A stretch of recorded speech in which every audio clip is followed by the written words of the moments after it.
Doctor, നമുക്ക് തുടക്കത്തിൽ തന്നെ ക്യാൻസർ എന്ന് പറയുന്ന ഒരു രോഗം ആൾക്കാർക്ക് ഭയങ്കര പേടിയുള്ള ഒരു രോഗമാണ്. കാരണം ആൾക്കാർക്ക് ആർക്ക് എപ്പോൾ വേണമെങ്കിലും വരാം. അപ്പോൾ ഈ ക്യാൻസർ എന്താണെന്ന് ശരിക്കും എങ്ങനെ ഉണ്ടാവും എന്നുള്ള കാര്യങ്ങളൊന്നും അറിയത്തില്ല.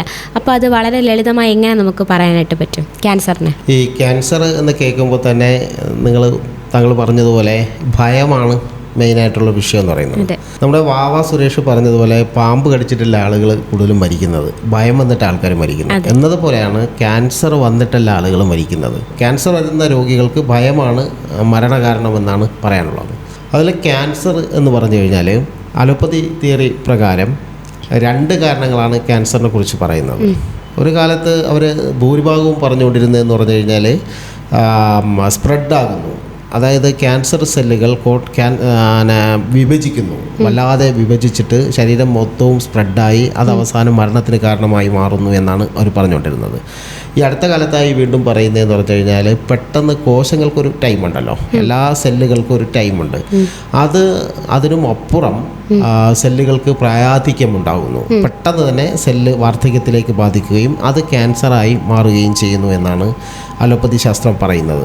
ഇത് രണ്ടിൽ നിന്നും ഭിന്നമായി പ്രകൃതി ചികിത്സ പറഞ്ഞുകൊണ്ടിരിക്കുന്നത്. പ്രകൃതി ചികിത്സയുടെ തിയറി എന്ന് പറയുന്നത് രാസമാലിന്യങ്ങളുടെ നിക്ഷേപമാണ് ശരിക്കും ക്യാൻസറിന് കാരണമാണ് എന്നാണ് പ്രകൃതി ചികിത്സ പറഞ്ഞുകൊണ്ടിരിക്കുന്നത്.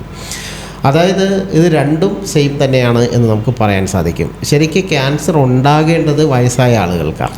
ഇപ്പോൾ മമ്മൂട്ടിക്ക് ക്യാൻസറാണ് എന്ന് പറയുണ്ടായി. ഇപ്പോൾ 70 വയസ്സ് കഴിഞ്ഞതിന് ശേഷമാണ് മമ്മൂട്ടിക്ക് ക്യാൻസർ സ്ഥിരീകരിച്ചത്.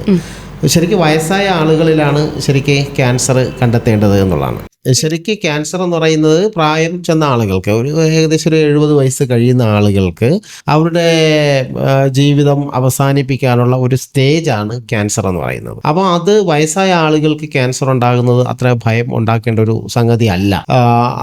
പക്ഷേ വയസ്സായ ആളുകളായിരുന്നാലും ചെറുപ്പക്കാരായ ആളുകളായിരുന്നാലും ക്യാൻസർ എന്ന് കേൾക്കുമ്പോൾ ശരിക്കും ഭയം ഉണ്ടാകുന്നതിൻ്റെ പ്രധാന കാരണം എന്ന് പറയുന്നത് നമ്മുടെ ഇന്നത്തെ ആറ്റിറ്റ്യൂഡാണ് എന്ന് നമുക്ക് മനസ്സിലാക്കാൻ സാധിക്കും. അപ്പോൾ ശരിക്കും ക്യാൻസർ എന്ന് പറയുന്നത് ഒന്ന് കോശങ്ങളുടെ സ്പ്രെഡിങ്, അല്ലെങ്കിൽ കോശങ്ങൾ ഇങ്ങനെ വിഭജിച്ചു പോവുക എന്ന് പറയുന്ന ഘട്ടവും, അതല്ലെങ്കിൽ കോശങ്ങൾ പെട്ടെന്ന് തന്നെ പ്രായം ചെല്ലുന്ന ഒരു അവസ്ഥയും ഒക്കെയാണ് ക്യാൻസറിന് കാരണമാണ് എന്ന് പറയുന്നത്. പക്ഷേ ഇതിന്റെ കാരണം എന്താണ് എന്ന് പലപ്പോഴും നമ്മൾ കണ്ടെത്തുന്നില്ല. എനിക്ക് ക്യാൻസർ ഉണ്ടാകുന്നതിന്റെ കാരണം ഞാൻ കണ്ടെത്തണമല്ലോ, അല്ലെങ്കിൽ എന്നെ സഹായിക്കുന്ന ആരോഗ്യ വിദഗ്ധർ കണ്ടെത്തി തരണമല്ലോ. പക്ഷെ മരണം വരെ ഉള്ള ഒരു ചികിത്സ മാത്രമാണ് ശരിക്ക് നിർവഹിച്ചു കൊണ്ടിരിക്കുന്നത്. അതിന്റെ ശരിയായ കാരണം കണ്ടെത്തുന്നില്ല എന്നതാണ് യാഥാർത്ഥ്യം എന്ന് പറയുന്നത്.